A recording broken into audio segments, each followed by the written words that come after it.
Hey everybody, how are you guys doing?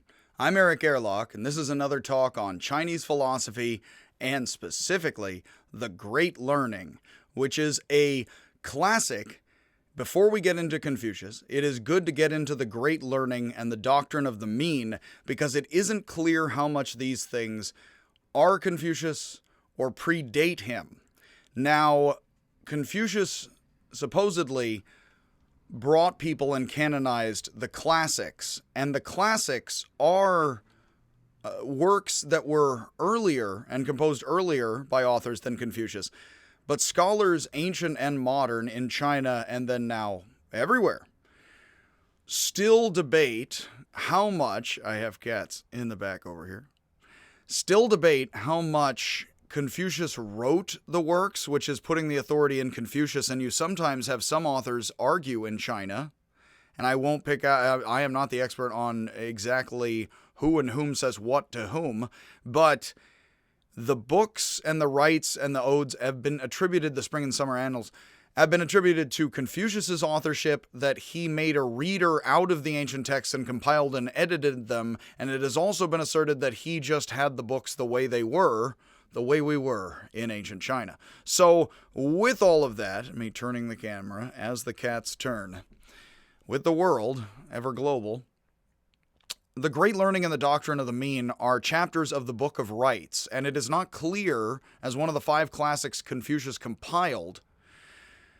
to be the curriculum of his education system, and then what became the early Chinese bureaucratic system and bureaucracy, which Confucius is often credited as helping to, if not founding, himself, that it is one of the classics of China before Confucius's time that then he puts together and presents as classical Chinese education. So it is good before doing Confucius and Mencius and Confucianism to mention the Great Learning and the Doctrine of the Mean. First is the Great Learning, and then the Doctrine of the Mean, as 2 short chapters of the Book of Rites, which is an ancient Chinese classic, of one of 5 ancient Chinese classics of classic Chinese civilization, which technically Chinese experts and authorities have for a very, very long time not entirely been of one mind as to whether or not Confucius wrote them, edited them, or brought them whole cloth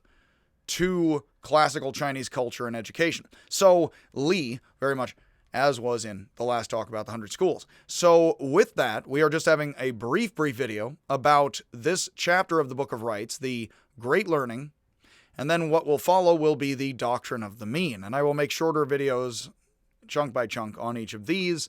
And it's good to have these before getting into Confucius because it very well could easily be, and I'm happy to receive even more education and information about all of this, and I do think people discover things more and more, and I am quite ignorant, that with more and more, that it is easy to say that these things were pre-Confucius texts that he adapted at least. It does seem a safe answer. So we may as well cover these most philosophical special to Confucianism chapters that are celebrated as the ancient Chinese classics that Confucius brings to people very much, not entirely. And then you have, beyond that, that it remains core to Confucianism and Chinese culture, these specific philosophical texts. We're going to spend a short video on the Great Learning and a short video on the Doctrine of the Mean in order to examine the philosophy of Confucius before Confucius. So, and then Mozi and others. So with this, and these are a bit more Confucian than Taoist, although not entirely un-Taoist in mind, are more central to Confucianism specifically. You, much later, in Neo-Confucian times, Zhu Si, the central Neo-Confucian who lived 1600 years after Confucius, similarly created a new 4-book canon to be used for Confucian education: the Analects, the Mencius, the Great Learning, and Doctrine of the Mean. While the other texts Confucius compiled were studied, these 4, with those 2 books of rites pulled out, formed the core that would remain the central subject matter of the government exams in China for 800 years until 1905. So it is up in the air somewhat in ancient China what exactly was happening, and scholarship, of course, peels back layers and layers and layers on ancient times being trusted and not trusted, etc., in scholarship, ever onward in many cultures, that Neo-Confucianism is basically about 1,000 years ago laying down what was the next most of 1,000 years for China, and that was most laid down plenty in the Song dynasty, is essentially. So yeah, or yes, we'll get to Zhu Si and those times, and I'll pick all that out as we do. So the Great Learning is a short text attributed in the tradition to Confucius, or that he is bringing along the classics, followed by commentary attributed to Zhengzi, Master Zheng, one of Confucius's students. Both Mencius and Sun Tzu were influenced by the text, the second and third major Confucians, and the short text teachings, as both were familiar with not only the Analects, but the 5 classics Confucius compiled.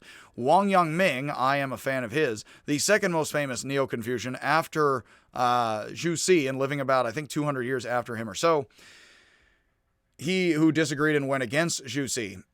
He argued more that practice is essential to and one and the same as book learning, did not like Zhu Si pulling the Great Learning out of the Book of Rites and giving it special emphasis, was actually him saying it's important, but actually Zhu Si pulling this out, as I am doing in front of everything, which is very typically Confucian, that him pulling it out is actually a problem. So hey, me pulling each of these things out is a problem, and hopefully that's a problem and a half, and thus more so. So the most famous quote from the work, the central of 3 sections, reads, "The ancients who wish to illustrate illustrious virtue throughout the world first ordered well their own states.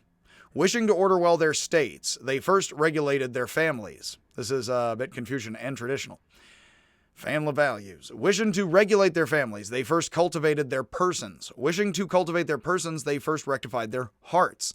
Wishing to rectify their hearts, they first sought to be sincere in their thoughts. Wishing to be sincere in their thoughts, by the way, heart and mind are very much one and the same thing, with what's in the heart is what is in the mind very consistently in China. It's back and forth in Greece and other lands, and Egypt. Wishing to be sincere in their thoughts in the heart, thus in the mind, and we might point up here instead, they first extended to the utmost of their knowledge, as if knowledge is the core of thought, which is the core of heart, which is the core of person. Such extension of knowledge lay in the investigation of things, seeking and investigation, what some may call the scientific method, but I would, along with Fire Robin, say is human beings being inquisitive in the mind and seeking things out, which is sort of the scientific method, but also not. And, in all sorts of cultures, with the Hawaiians, the Tahitians getting to Hawaii and becoming the Hawaiians. Some of them, anyway. Things, and then we have the whole set of Russian dolls. So what we had is state. The core of the state is the family. The core of the family is the person. The core of the person is the heart. The core of the heart is the thought. The core of the thought is knowledge, fixed. That's very dogmatic and Confucian, as opposed to Taoist. Empty out your bowl or your mind or something, man. Core knowledge. And that is, though, core, what is almost the Zen say, you have my bones, and then somebody else, you have my marrow. The fluid kind of way and investigation of things and open-mindedness is actually somewhat in the core of knowledge. Almost the marrow in the bone is the more Chinese Chan Zen, as we know in the Japanese name kind of metaphor. The open investigation of things is kind of the open heart deep within the most solid of the solid. You find open and closed metaphors very much in Indian thought, Chinese thought, Greek thought. And knowledge is something very open and closed, an open investigation, closure of knowledge. And you find here the investigation of things, which is sincerity, and it gets closed open in lots of ways. Something like seeking out and wonder and in the world, and investigation is the core of knowledge, which is the core of thought, which is the core of the heart, which is the core of the stable person, which is the core of the stable family, which is the core of the stable state. So, as I pause and editorialize, the text goes on, and we reverse the Russian dolls in reverse order to reiterate the pattern, most likely as if this is a chanted text where we chant 5 times something they want you to remember and chant it forward and backward, which shows it's a very written down, possibly oral chanted text, would be some kind of evidence of that a bit. Such extension of knowledge, so things being investigated, knowledge became complete. Knowledge being complete, thoughts are sincere. Thoughts being sincere, hearts are rectified. Hearts being rectified, persons are cultivated. educated, developed, grown. Persons cultivated, families are regulated. Families regulated, states are rightly governed. States rightly governed, the entire world was at peace.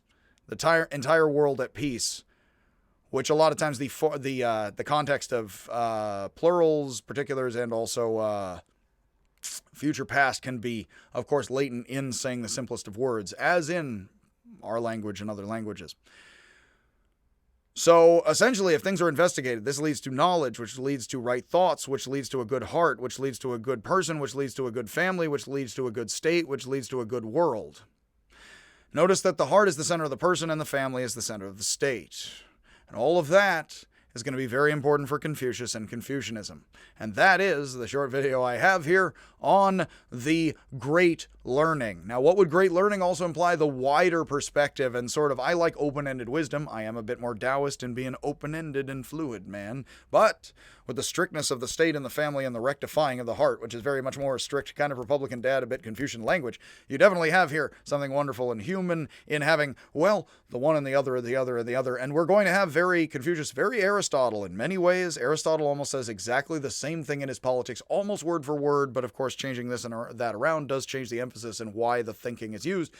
But looking at the Russian dolls is very important, just like this. Well, we're talking families, his tribes, his states, city-states for Aristotle. This is very much like his Politics. I have some about that, or need to get to. So yes, the Great Learning, short passage of the larger Book of Rites, one of the 5 Confucian classics, which then goes on to be picked out as a particular one of the 4 most important texts in China for about 800 years. So yes, one of the core philosophical pre-Confucian, likely this was pre-Confucian, and he did not just write it himself out of nowhere. And this is core for Confucius and Confucian thought. So next, we will have here the Doctrine of the Mean, which I will follow up with in a sec. So again, if you are just watching this, much happiness, rectify your heart, your family, or your mind as you like, or they do, and yeesh, got a lot of folks in my family need the rectifying. So much happiness, much heart, much love, and I will see ya if I ever see ya.